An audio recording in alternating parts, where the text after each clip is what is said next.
సైంటిస్ట్గా మాట్లాడుతున్న మాటలు. జేఎస్మిత నేత జవ్వాది సుగుణాకర్. కృష్ణ బిడవనగానేమి? కృష్ణ బిడవాలు ఎన్ని ఉండును? కృష్ణ బిడవాలనగా 7 సప్త మహర్షి మండలాల వరే కృష్ణ బిడవాలు కూడా ఉండును.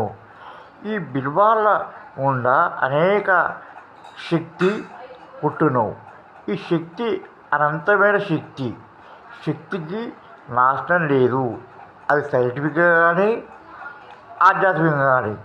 ఈ శక్తికి నాశనం లేదు కాబట్టి కమింగ్ పురాణం అని చెప్పిన దాని ప్రకారం ఒకరి నుండి ఇంకొకరికి ఆ శక్తి ప్రసరింపజేస్తారు. ప్రత్యక్ష సాక్షి అయిన సూర్యుడు 50 కళలు, మరియు నిద్రించినప్పుడు చంద్రుడు 14 కళలు, అనగా 64 కళలు ఈ సాక్షీకరణ జరుగుతుంది.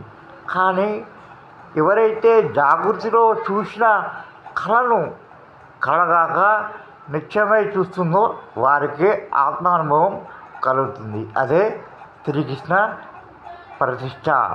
శ్రీకృష్ణ జన్మము మరణము అంతకాలంలో శ్రీకృష్ణుడు ఏదో ఒక రూపంలో ఉన్నప్పుడు ఓం శ్రీకృష్ణ పరబ్రహ్మాయ నమః అని సూర్యుడిని మొక్కినప్పుడు సూర్యుడి కిరణాలు చంద్రుని కిరణాలతో తాకిడి చేసినప్పుడు చంద్రుడు సూర్యుడు ఏకమై అనేక లోకాలను సృష్టించును.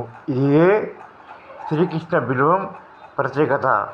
సైంటిస్ట్గా నేను బుద్ధి నేత్రాల ద్వారా గ్రహించింది. అందుకే నిద్రలో కళలో ఏ వస్తుందో జాగ్రత్తలో మీరు అది చూస్తే శ్రీకృష్ణ పరబ్రహ్మను మీరు ప్రత్యక్షంగా చూసినట్టే. నేను శివభక్తుని కాబట్టి ఓం నమః శివాయ, ఓం తత్సత్ అంటున్నాను.